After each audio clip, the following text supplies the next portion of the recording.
Muito bem, chegamos à lição de número 12. Faremos agora o resumo do título O papel da pregação no culto. Lembrando que o culto não é entretenimento e a pregação, ela não é uma palavra de autoajuda, mas a pregação é levar o conhecimento de Cristo aos corações para que a pessoa entenda quem é Cristo, entenda quem é Deus, entenda a palavra do Senhor. Aí sim a pessoa sairá com o coração fortalecido. Por quê? Porque a pregação da palavra do Senhor Jesus Cristo, ela tem que ser cristocêntrica, ou seja, apresentando sempre Cristo. Cristo está de Gênesis a Apocalipse. E o nosso texto áureo é um alerta que Paulo traz ao jovem pregador, ao jovem pastor Timóteo, 2 Timóteo 4,2, dizendo que pregues a palavra, instes a tempo e fora de tempo, redarguas, repreendas, exortes com toda longanimidade e doutrina, ou seja, é para ensinar a palavra, é para exortar, ou seja, chamar a atenção, animando as pessoas, chamar a atenção, levando as pessoas para buscarem a Deus, para se consertarem. Não é chamar a atenção, desfazendo as pessoas, humilhando as pessoas, colocando elas para baixo, mas não, é levando elas para cima, ou seja, levando elas para perto de Deus. Verdade prática, pregar a palavra de Deus é a sublime missão da igreja, e é por intermédio do ministério da palavra que vidas são salvas, transformadas e edificadas. A nossa leitura bíblica em classe, ela se encontra em 2 Timóteo capítulo 4, do versículo 1 ao versículo de número 5. E nós começaremos agora pela nossa introdução, aonde está dizendo, nesta lição veremos a importância da pregação bíblica, denominada também como ministério da palavra. Nesse aspecto, para refletir a glória de Deus, a pregação precisa manter o propósito para o qual ela foi estabelecida, ou seja, revelar Deus e educar a igreja, doutrinar a igreja, ensinar a igreja, manter a igreja viva, manter a igreja nos trilhos, manter a igreja na verdade, manter a igreja no caminho, manter a igreja em Cristo. Por isso podemos afirmar que o ministério da palavra é importante, pois assim a igreja é edificada e moldada pelos valores do reino, né? Pelos valores do reino de Deus. Então a palavra, ela precisa ter primazia em nossas vidas, primazia também no culto. Então, na ação, a palavra é importante tanto na ação evangelística quanto na ação discipuladora também. Porque se uma igreja não faz dessa forma, é uma igreja fraca. Portanto, a natureza da pregação precisa ser bíblica, cristocêntrica. Em outras palavras, deve possuir sólidos fundamentos. A primeira parte aqui da nossa lição, o título Ministério da Palavra e seu propósito. Então vamos lá, Ministério da Palavra e o seu propósito. Qual é o propósito do Ministério da Palavra? No item 1, a pregação como proclamação. Então a nossa pregação, ela é uma proclamação. O propósito mais sublime do ministério da igreja está no fato de revelar Deus às pessoas. Então está no fato de revelar Deus às pessoas. Frequentemente as escrituras referem-se a esse aspecto da pregação como sendo uma proclamação. Então é uma proclamação, né? Nós somos os arautos do Senhor. Arauto, então, era aquele oficial ali na época do reinado, que ele chegava ali com aqueles decretos, com aqueles dizeres do rei, com as ordens, e falava em alto e bom som, e ele tinha que ser o quê? Tinha que ser uma voz audível, e as pessoas precisavam entender porque era uma ordem. Então a pregação do evangelho também é uma ordem, precisa ser de forma audível, de forma também que as pessoas possam entender esta proclamação e esta mensagem. Então, é proclamar, é usado, esse verbo proclamar, ele é usado no sentido em vários textos. Então, esse verbo, ele é usado em vários textos. Esse verbo vem do verbo grego, querisso. Então, querisso traduzido é proclamar. Então, vamos proclamar. E nós vamos ver aqui, ó, o exemplo, um dos exemplos aqui é o João Batista. Lá em Mateus 3:1 está dizendo assim, ó, e naqueles dias apareceu João Batista pregando no deserto da Judeia. Essa palavra pregando é proclamando. Então nós temos que proclamar. Então João Batista, ele falava em alto e bom som. João Batista, ele falava de maneira que as pessoas o compreendiam e o entendiam. Então quando você conversar com alguém, essa pessoa precisa entender quem é Jesus, precisa entender o que é o Evangelho do Senhor Jesus Cristo. No item 2 aqui, caso emblemático de Lídia. Olha com esse caso de Lídia, que coisa maravilhosa. Nós vamos trazer uma compreensão melhor para o nosso coração. Olha só, enquanto Lídia ouvia a pregação feita por Paulo, o Senhor abriu-lhe o coração. Então diz dessa forma, diz assim, ó, diz assim que Lídia, ao ouvir a mensagem, ao ouvir a pregação, ele diz assim, ó, e uma certa mulher chamada Lídia, vendedora de púrpura da cidade de Tiatira e que servia a Deus, nos ouvia. E o Senhor lhe abriu o coração para que estivesse atenta ao que Paulo dizia. Então, quando você vai pregar, quando você vai conversar com alguém, você já tem que chegar orando em espírito, repreendendo o mal e dizendo, Senhor, abre-lhe o coração. Por quê? Porque uma das tarefas do inimigo é vedar o coração e vedar os ouvidos das pessoas para que eles não entendam o evangelho e não dê crédito àquelas palavras que estão sendo ali proclamadas e faladas. Então a pregação foi um instrumento que Deus usou para se revelar àquela mulher. O resultado disso foi a sua conversão. Deus é glorificado na revelação de sua palavra. E esse fato é destacado por Paulo na sua carta aos Romanos, onde diz assim, Romanos 10:17, ele diz, de sorte que a fé é pelo ouvir. Mas ouvir o quê? E o ouvir pela palavra de Deus. Então, a fé salvífica vem através de ouvir e ouvir a palavra de Deus. Assim devemos nos conscientizar de que a pregação da palavra de Deus é mais do que uma simples exposição de ideias, mais do que um discurso inflamado. Ela é o canal pelo qual Deus se revela ao coração endurecido. Então, não é porque fala bem, não é porque é eloquente, porque nós vamos ver os apóstolos, por exemplo. Nós vamos ver alguns com características de falar de forma eloquente. Nós vamos ver outros, como o apóstolo Paulo, com característica de falar, não de forma eloquente, mas falava-se a palavra. E a palavra é que traz resultado, a palavra é que faz a obra. No item 3 da primeira parte, a pregação como instrução.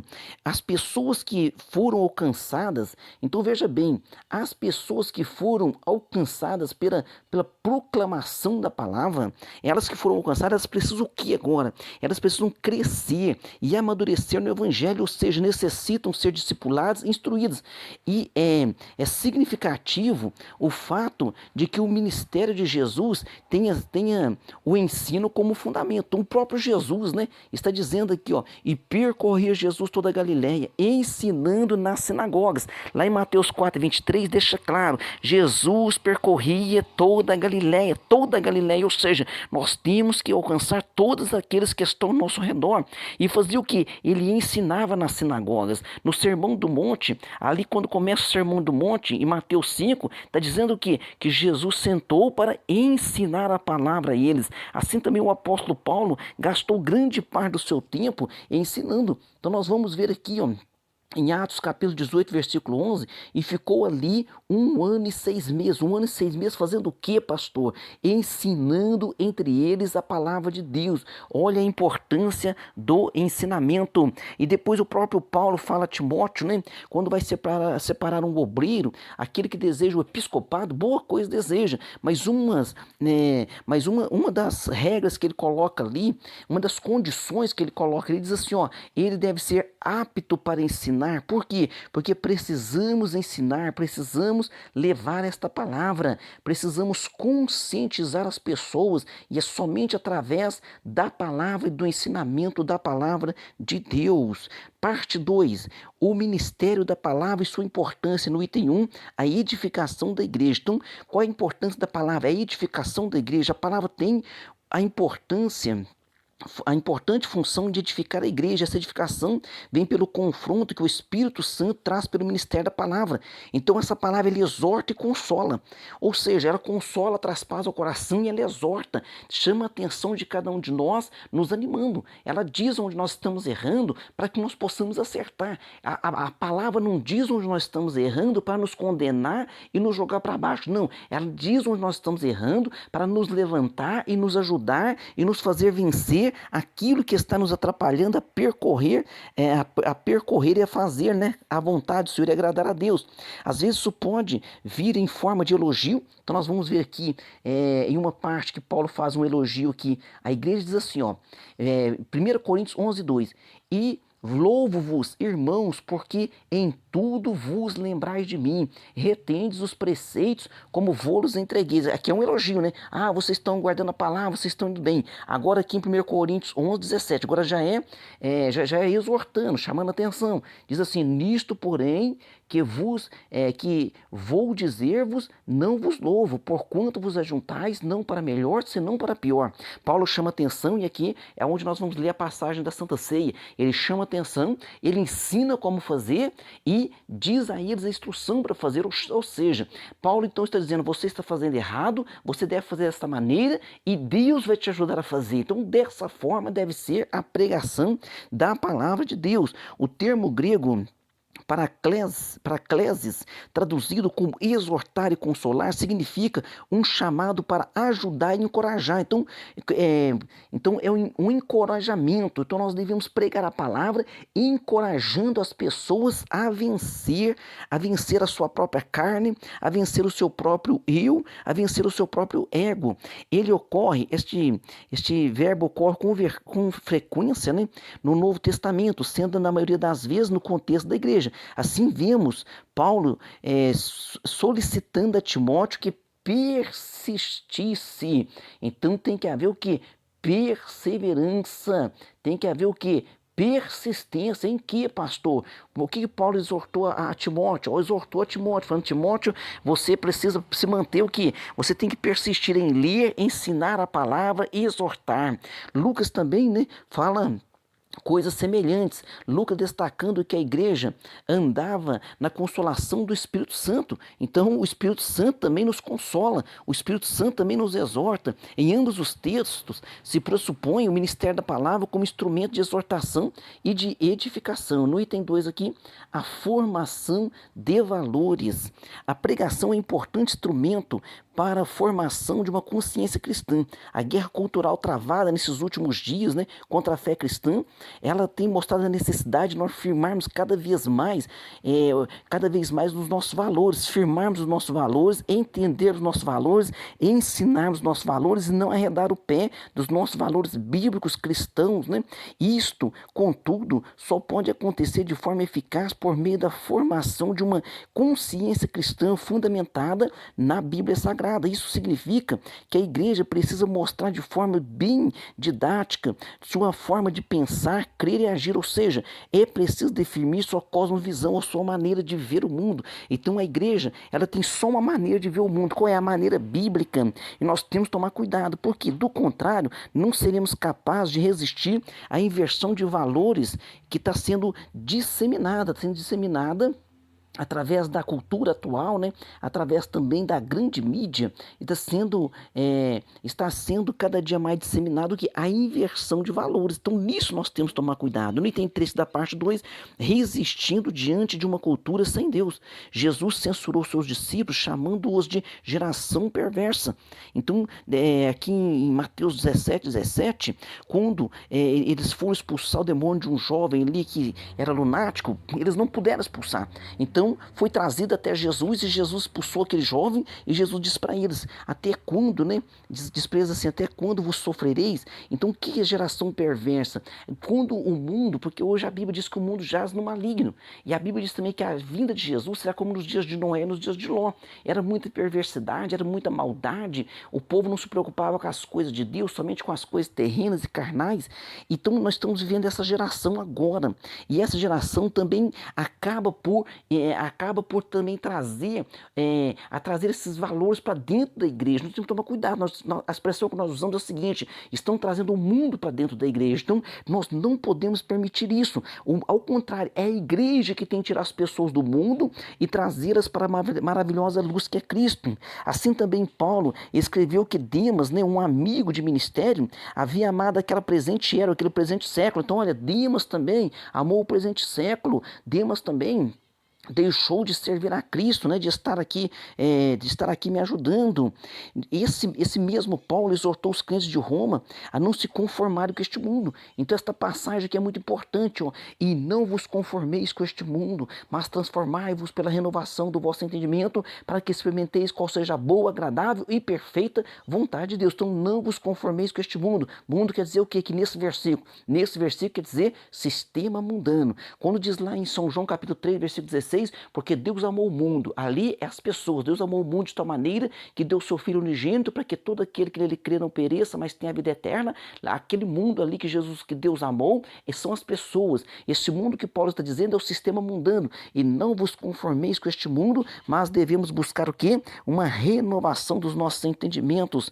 Nas duas últimas referências, a palavra grega aion, traduzido como era, século, né? Amar este século, é uma referência clara a uma cultura sem Deus. Então, essa cultura sem Deus é a qual nós não podemos deixar que ela venha nos influenciar.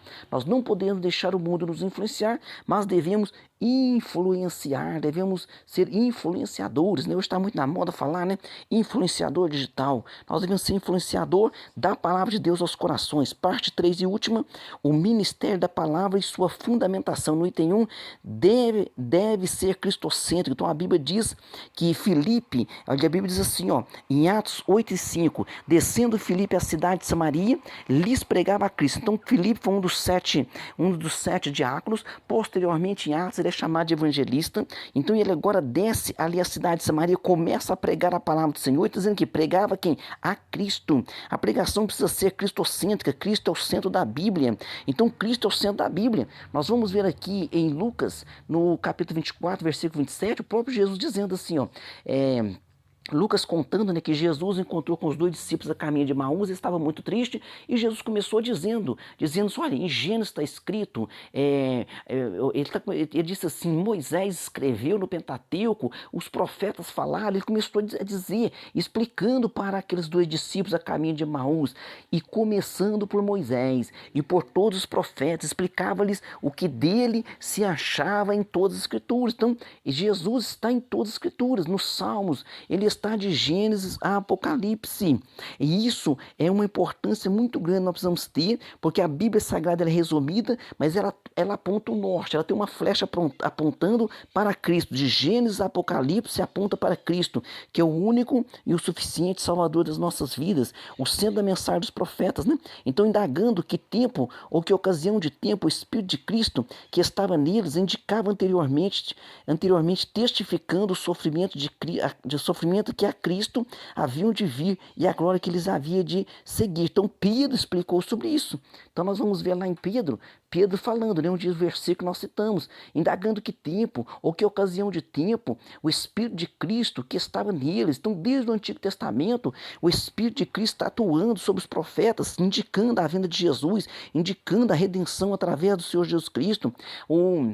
Ritual feito no Antigo Testamento pelo sacerdote, o sumo sacerdote uma vez por ano, pelos sacerdotes todo dia ali no templo oferecendo sacrifício. O sangue dos animais cobria o pecado, mas não sumia com o pecado. O sangue de Jesus, ele apaga o pecado. Então aqueles animais, aquele sacrifício apontava para um sacrifício perfeito. Então a Bíblia toda aponta para Jesus. Assim o alvo da pregação é revelar Cristo. Apolo, por exemplo, era conhecido por sua eloquência e capacidade de mostrar que Cristo, capacidade de mostrar que o Cristo prometido nas escrituras hebraicas era Jesus de Nazaré. Então, este exemplo para nós de apóstolo, do Apolo, deste pregador chamado Apolo, ele conseguia convencer os judeus. Isso não é fácil convencer um judeu.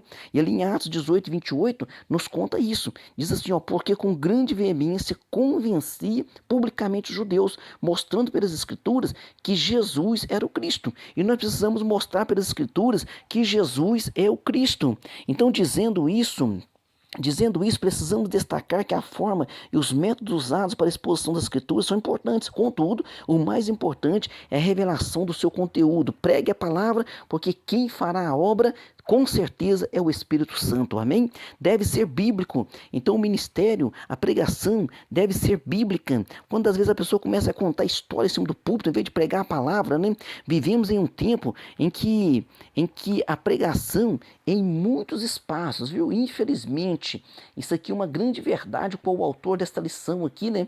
Escreveu. Então em muitos espaços nós temos, virou o que? Virou um modismo.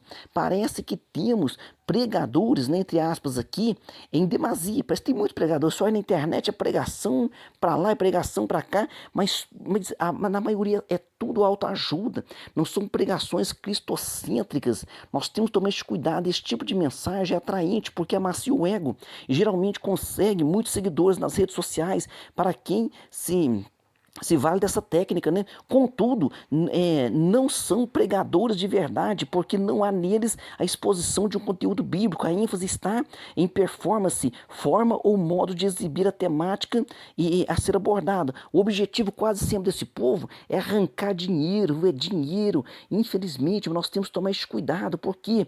Porque o que Deus nos ensina é levar a palavra do Senhor aos corações. Filipenses 3:9, o fim deles é a perdição. E o Deus deles é o ventre, e a glória deles é para a confusão deles mesmos, que só pensam nas coisas terrenas. Então esse povo só pensa nas coisas terrenas. Nós precisamos pensar nas coisas que são do alto. A doutrina do pecado, o apelo por uma vida separada do mundo e dedicada a Deus são esquecidas nesse tipo de pregação. Essa modalidade de pregação opõe-se ao verdadeiro evangelho de Cristo. É uma mensagem sem cruz. Na verdade, esse tipo de pregação glorifica aos homens que são amantes de si mesmos. E a Bíblia já nos orienta, né, a tomarmos cuidado com este tipo de pregação e de mensagem.